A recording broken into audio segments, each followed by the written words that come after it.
10장 1절부터 같이 읽겠습니다. 그 후에 암몬 자손의 왕이 죽고 그의 아들 한운이 대신하여 왕이 되니 다윗이 이르되 내가 나하스의 아들 한운에게 은총을 베풀되 그의 아버지가 내게 은총을 베푼 것 같이 하리라 하고 다윗이 그의 신하들을 보내 그의 아버지를 조상하라 하니라. 다윗의 신하들이 암몬 자손의 땅에 이르매 암몬 자손의 관리들이 그들의 주 한운에게 말하되 왕은 다윗이 조객을 당신에게 보낸 것이 왕의 아버지를 공경함인 줄로 여기시나이까. 다윗이 그의 신하들을 당신에게 보내 이 성을 엿보고 탐지하여 함락시키고자 함이 아니니까 하니, 이에 한운이 다윗의 신하들을 잡아 그들의 수염 절반을 깎고 그들의 의복의 중동 볼기까지 자르고 돌려보내매 사람들이 이 일을 다윗에게 알리니라. 그 사람들이 크게 부끄러워함으로 왕이 그들을 맞으러 보내 이르기를 너희는 수염이 자라기까지 여리고에서 머물다가 돌아오라 하니라.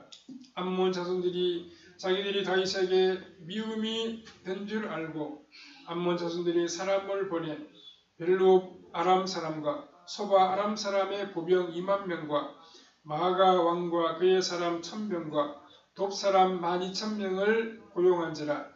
다윗이 듣고 요압과 용사의 온 무리를 보내며 암몬 자손들은 나와서 성문 여기에 진을 쳤고 소바와 룹 아람 사람과 돕과 마아가 사람들은 따로 들에 있더라.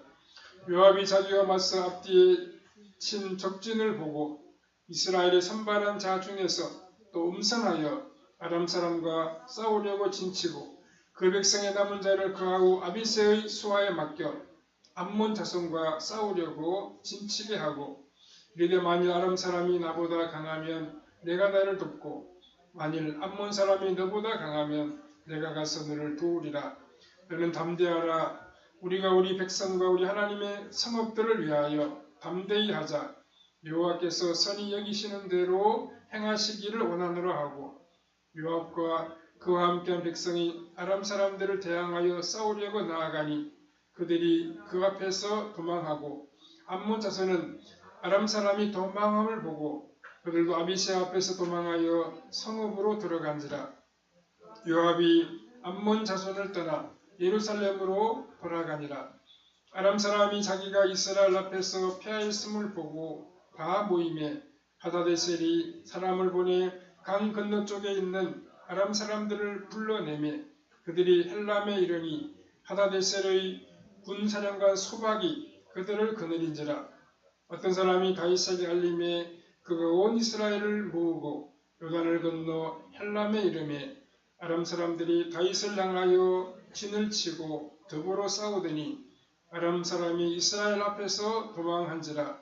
다윗이 아람 병거 700대와 마병 3만 명을 죽이고 또 그 군사령관 소박을 치매 거기서 죽으니라. 하다데셀에게 속한 왕들이 자기가 이스라엘 앞에서 패함을 보고 이스라엘과 화친하고 섬기니 그러므로 아람 사람들이 두려워하여 다시는 암몬 자손을 돕지 아니하니라. 여기까지 봤습니다. 오늘은 암몬에게 받은 치욕이라는 제목으로 잠시 말씀을 생각해 보겠습니다. 다윗은 자신의 나라와 우호관계에 있던 암몬 왕의 장래에 조문 사절단을 보내었습니다. 다윗은 다른 뜻이 없이 순수하게 호의를 가지고 사절단을 파견했습니다. 하지만 사탄은 암몬 왕 한운에게 다윗을 의심하고 견제하는 마음을 심어주었습니다.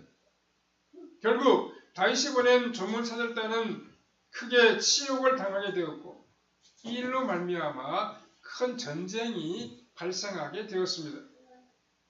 다윗은 이런 사태가 일어날 것이라고 상상도 못했지만 사탄은 오해를 만들고 전쟁으로 확산되게 했습니다. 우리 오늘의 본문을 함께 살펴보면서 우리가 깨달을 바를 깨닫고 주님이 주시는 교훈을 함께 받아야 하겠습니다. 첫 번째로 다윗은 암몬에 조문 사절단을 보냈습니다. 이스라엘의 왕은 백성들만 잘 다스려서 되는 것이 아니라 외교 관계도 잘 수행하는 능력이 있어야 합니다. 왜냐하면 전쟁에서 이기는 것만이 능사가 아니기 때문입니다. 어린 다윗이 모든 일을 다 전쟁으로 해결하려고 했다고 생각해서는 안 됩니다. 오히려 그는 할 수 있는 한 외교적인 관계로 문제를 풀어 나가려고 했습니다. 다윗은 우호 관계에 있는 암몬 왕 라하스가 죽고 그의 아들 한운이 암몬의 왕이 되자 조문사절단을 보내 왕의 죽음을 위로하고 새로운 왕과 좋은 관계를 유지하려고 했습니다. 1절과 2절에 그 후에 암몬 자손의 왕이 죽고 그의 아들 한운이 대신하여 왕이 되니 다윗이 이르되 내가 나아스의 아들 한운에게 은총을 베풀되 그의 아버지가 내게 은총을 베푼 것과 같이 하리라 하고 다윗이 그의 신하들을 보내 그의 아버지를 조상하라 하니라. 다윗의 신하들이 암몬 자손의 땅에 이름에 라고 했습니다. 다윗이 암몬 왕에게 조문 사절단을 보낸 것은 좋은 의도였습니다. 즉 서로 좋은 관계를 계속 유지해 나가자는 뜻이었습니다. 그러나 바로 이 순간에 이 암몬의 새로운 왕은 다윗에 대한 의심을 가졌고 다윗이 전혀 예상하지 못했던 일이 일어났습니다. 3절에 암몬 자손의 관리들이 그들의 주 한운에게 말하되 왕은 다윗이 조격을 당신에게 보낸 것이 왕의 아버지를 공경함인 줄로 여기시나이까? 다윗이 그의 신하들을 당신에게 보내 이 성을 엿보고 탐지하여 함락시키고자 함이 아니니까 하니 라고 했습니다. 원래 나라 안에는 여러 가지 성향을 가진 신하들이 있기 때문에 다양한 의견이 나올 수 있습니다. 그렇지만 그런 의견들을 잘 조정해야 할 책임이 왕에게 있습니다. 그런데 한운은 다윗을 의심하는 사람들만의 의견만을 받아들였습니다. 결국 이것이 자신에게는 불행한 일이었고 다윗에게도 좋은 일이 아니었습니다. 여기서 우리가 알아야 하는 것은 우리가 다른 사람에게 좋은 의도를 가지고 있다고 해서 반드시 좋은 결과로 돌아오는 것은 아니라는 사실입니다. 왜냐하면 사탄은 우리가 상대하는 사람의 마음속에 악한 의심을 불어넣어서 완전히 예상하지 못한 반격을 가하려고 하기 때문입니다. 그러면 우리는 치명타를 입게 될 것이고 그만큼 사탄은 좋아하게 될 것입니다. 왜 한운은 정확한 근거도 없이 다윗의 조문단을 의심하는 쪽으로 결론을 내리게 되었겠습니까? 그 이유는 간단하게 말해서 시기심 때문이었습니다. 당시에 다윗은 아주 유명한 인기 절정의 그런 인물이었습니다. 그러니까 사탄이 다윗의 이러한 성공과 인기에 배가 아파서 견딜 수가 없었습니다. 어떤 사람이 갑자기 유명해지면 그 사람에 대하여 온갖 좋지 못한 소문이 만들어져 퍼져나가게 됩니다. 이때 그 소문을 가지고 마음이 상하거나 혹은 그 소문과 싸워서 이기려고 하면 속이 좁은 사람밖에 되지 않습니다. 이런 일이 있을 때 내가 참 유명해지니까 마귀가 시기를 해서 나쁜 소문들을 퍼뜨리는구나 이렇게 생각하고 참고 기다리게 되면 오래지 않아 모든 오해가 다 풀리게 되어 있습니다. 그래서 참으로 유명한 사람이 되려고 하면 유명해질 때 주위 사람들의 오해나 비난 혹은 집중적인 견제를 극복해야 진짜 유명한 사람이 될 수 있습니다. 그것을 이기지 못하고 일일이 상대를 해서 이기려고 하면 삼류인간밖에 될 수가 없습니다. 또 한운이 조문 사절단을 의심하게 된 것은 다윗에 대한 경쟁심이 있었기 때문이라고 볼 수도 있습니다. 즉 한운이 다윗의 코를 납작하게 만들어버리면 결국 자신이 더 유명해지게 될 것이라고 생각한 것으로 보입니다. 그러나 무엇보다 중요한 이유는 하나님을 믿지 않는 사람들은 너무나도 중심을 잘 잡지 못한다는 사실입니다. 즉 어디로 튈지 모르는 럭비공과 같다는 말씀입니다.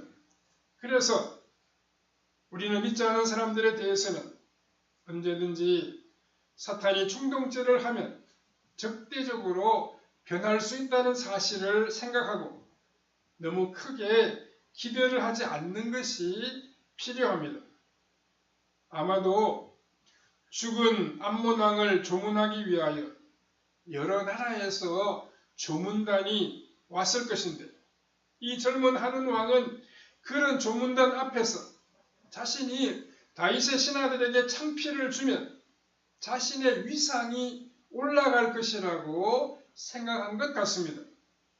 그래서 그는 다윗의 신하들에게 크나큰 수치를 주었습니다. 사절에 보면 이 한운이 다윗의 신하들을 잡아 그들의 수염 절반을 깎고 그들의 의복의 중동볼기까지 자르고 돌려 보내매라고 했습니다. 이 당시의 사람들에게 수염을 자른다는 것은 목을 치는 것보다 더 큰 치욕이었습니다. 그런데 이 수염의 절반만을 깎았습니다.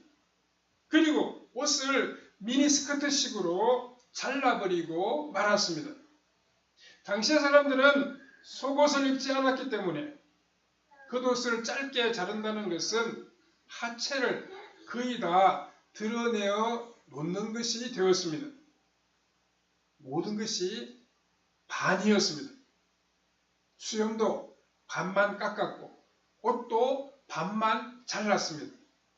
결국 이것은 한운이 다윗을 향하여 다윗이 아무리 잘났다고 해도 자신에게는 반토막밖에 되지 않는다는 그런 뜻이었습니다. 즉 앞으로 자신 앞에서 함부로 같이 놀 생각도 하지 말라는 의미였습니다.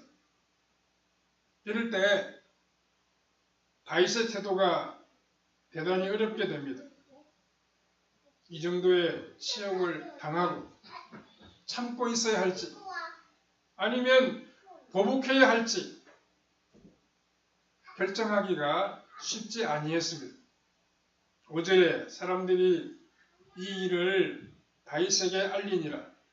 그 사람들이 크게 부끄러워하므로 왕이 그들을 맞으러 보내 이르기를 너희는 수염이 자라기까지 여리고에 머물다가 돌아오라 하니라 라고 했습니다.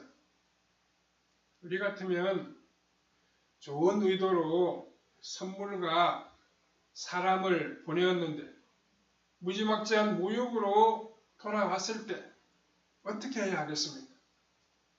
이럴 때 속이 좁은 왕 같으면 자신들에게 분풀이를 하면서 너희들이 일을 똑바로 해내지 못해서 이러한 결과가 일어나게 되었다라고 야단을 쳤을 것입니다.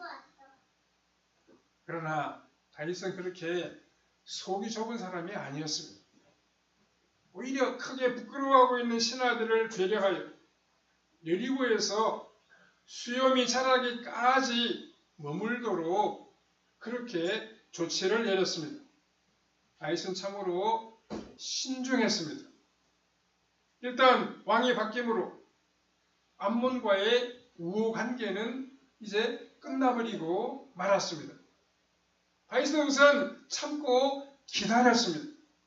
그러면 하나님의 때가 되면 하나님이 다 해결해 주실 것으로 믿고 있었습니다. 즉 오해도 다 풀어주시고 높일 자는 높이시고 낮출 자는 하나님께서 낮추실 줄로 다윗은 믿었습니다. 두 번째로 암몬왕 한운이 전쟁을 일으켰습니다.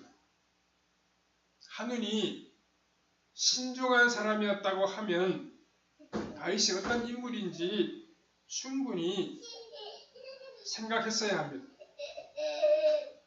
그는 다윗과 경쟁하고 싶은 마음에서 사절단에게 모욕을 주었는데 모욕을 주고 난 다음에는 한눈이 불안해졌습니다. 그래서 한눈은 용병을 많이 사서 먼저 전쟁을 일으켰습니다. 이것이 바로 다윗이 기다리던 하나님의 때가 된 것입니다. 6절에 암몬 자손들이 자기들이 다윗에게 미움이 된 줄 알고 암몬 자손들이 사람을 보내 벳루옵 아람 사람과 소바 아람 사람의 보병 2만 명과 마가 왕과 그의 사람 1000명과 돕 사람 12,000명을 고용한지라 라고 했습니다. 아까 마귀의 음모는 다윗에게 수치를 주는 것으로 끝나지를 아니했습니다. 마귀는 궁극적으로 한눈의 시기와 불안한 마음을 이용하여 다윗을 이 땅에서 제거하려고 했습니다. 사탄이 가장 싫어하는 것은 이 땅에 하나님의 백성들이 존재하고 있는 것입니다. 사탄은 어떻게 해서든지 하나님의 백성들을 이 땅에서 뿌리 뽑으려고 합니다. 그런데 하나님은 우리를 이 세상에 살게 하셨고 우리가 믿음으로 나아갈 때 절대로 이 세상에서 뿌리 뽑히지 않을 것이라고 약속하셨습니다. 하늘은 이제 자신이 다윗에게 미움받을 짓을 했다는 것을 알았습니다. 그러면 처음에는 이런 짓을 하고도 그냥 넘어가게 될 줄 알았다는 뜻입니다.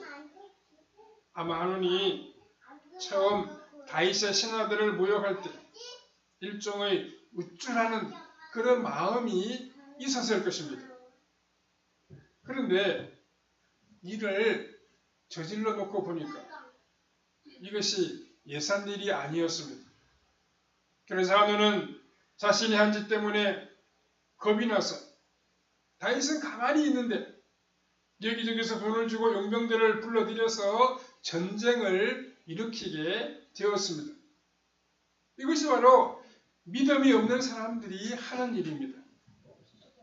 즉 그들은 한 가지 잘못을 은폐하기 위해서 또 다른 잘못을 저지르게 되고 또 그것을 은폐시키기 위해 다시 또 다른 잘못을 범하게 되는데 나중에는 수습하는 것이 불가능하게 됩니다. 이런 점에서 하나님의 백성들은 달라야 합니다.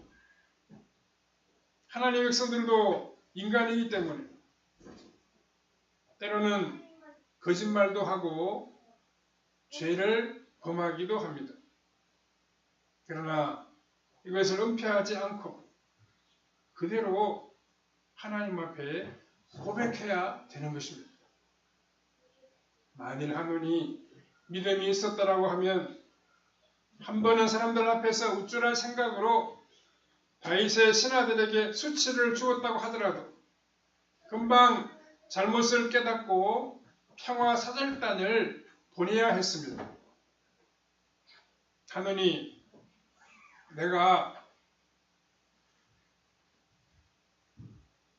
왕이 된 지 얼마 되지 않아서 경험이 없어서 그런 것이니 용서해 달라고 했더라면 다윗은 젊은 왕의 마음을 너그럽게 받아들였을 것입니다.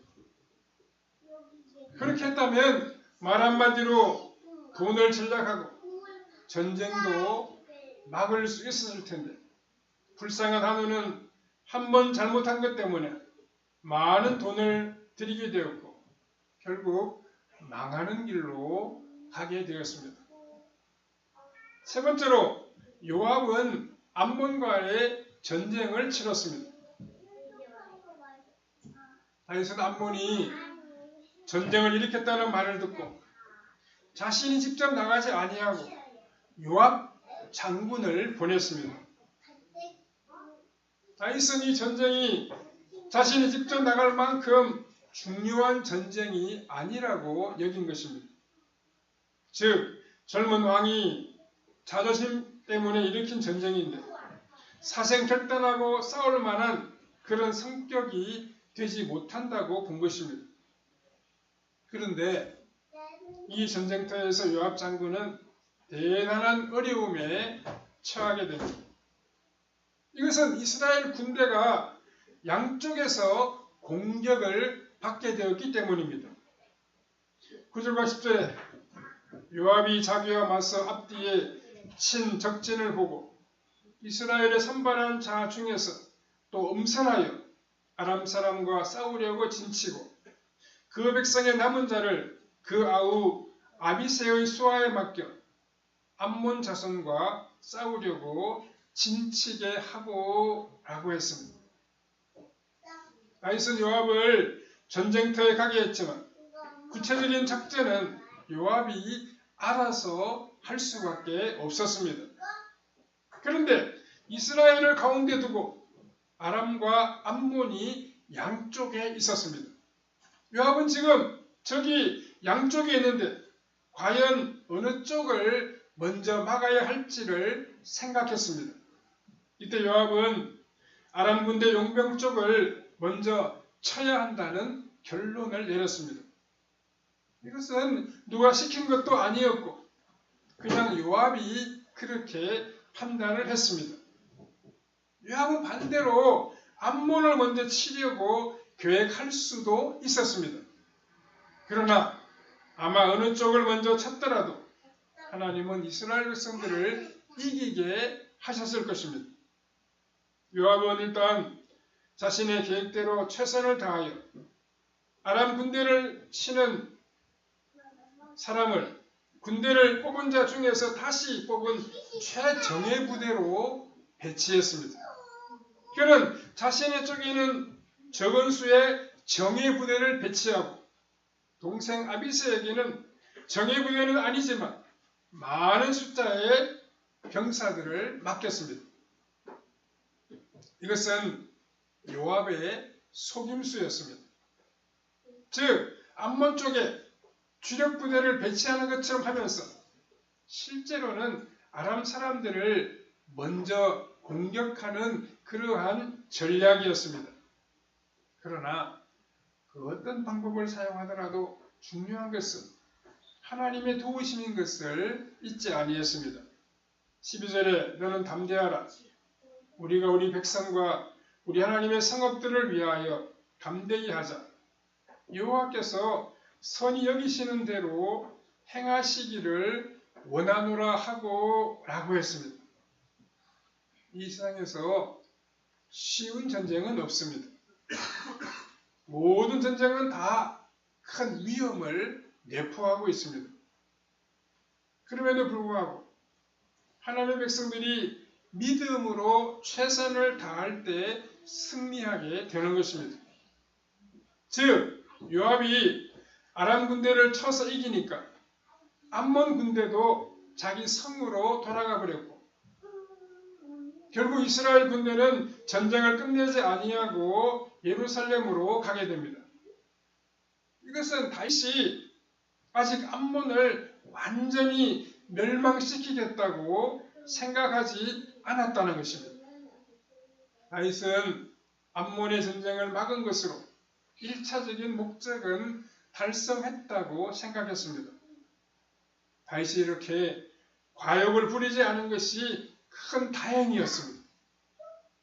왜냐하면 패전하여 달아난 아람 사람들이 더 큰 전쟁을 일으켰기 때문입니다. 어떻게 하든지 하나님의 백성들은 한 가지 일에 너무 집착하지 않는 것이 좋습니다. 사탄은 우리가 생각하지도 못한 쪽에서 또 새로운 공격을 할 수 있기 때문입니다. 사실 이 전쟁은 우습게 시작되었습니다. 암몬의 새로운 왕 한운이 장난을 치듯이 다윗의 신하들을 모욕한 것이 전쟁의 출발이었는데 오히려 큰 전쟁은 북쪽 아람에서 일어나게 되었습니다. 이들은 돈을 받고 암몬을 도우려고 갔는데 패전을 하니까 다윗이 자기 나라도 치러올 것이라고 생각해서 대대적인 전쟁을 일으킨 것입니다.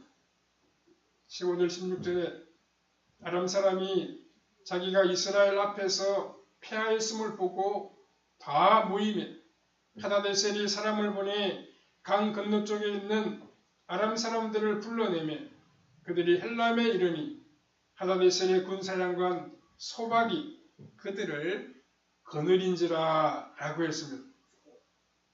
하다데셀은 큰 야망을 가진 사람이었고 결국 다윗과는 라이벌이 될 수 있는 위험한 사람이었습니다. 이 사람은 아람 군대가 한번 패배한 것을 보고는 이런 식으로 두어서는 다윗의 세력을 꺾기 힘들겠다고 판단하여 대대적으로 아람 군대를 다 모았습니다. 여기서 강 건너쪽이라고 하는 것은 유브라데 강을 말합니다. 우리가 이것을 보면 사람의 머리로 이해되지 않은 것들이 신앙적으로 보면 다 이해가 되는 것을 알게 됩니다. 즉 무엇 때문에 아람 사람들이 이렇게 다윗을 치려고 했겠습니까? 그것은 사탄이 다윗을 시기해서 이 세상에서 뿌리 뽑으려고 충동질을 하는 것입니다. 여기서 우리는 사탄이 하나님의 백성들을 이길 수 없다는 사실을 기억해야 합니다. 그 이유는 하나님의 말씀을 붙드는 이상 사탄이 힘을 쓸 수가 없기 때문입니다. 하나님이 우리와 함께 하시면 그 어느 누구도 우리를 해칠 수가 없습니다. 본문의 전쟁에서 아람 군대 4만 명이 죽고 아람 장군 소박도 전사하게 됩니다. 하나님 말씀으로 나아갈 때, 하나님의 이름으로 나아갈 때 우리 늘 승리하게 되고 복된 열매를 거둘 수가 있는 것입니다. 말씀을 붙잡고 살아감으로 위험에서 건져주시고 귀한 열매를 맺게 하시는 하나님의 놀라운 은총을 받아 누리는 성도님들의 삶이 다 되시기를 바랍니다. 자비하신 아버지 하나님 은혜를 감사합니다. 우리도 주의 말씀 의지하고 주님이 주시는 힘과 은혜로 살아가는 복된 삶을 펼쳐가게 하여 주시옵소서. 말씀 안에 거하고 말씀과 더불어 살아감으로 하나님 항상 이기게 하시고 복된 열매 맺게 하시는 은혜로운 역사를 체험하는 우리의 삶이 되게 하여 주시옵소서. 우리도 이 마지막 때에 하나님만 바라보고 진리 가운데 걸어가는 아름다운 믿음의 사람들 다 되게 해주시기를 원하옵고 예수님의 거룩하신 이름으로 기도하옵나이다. 아멘.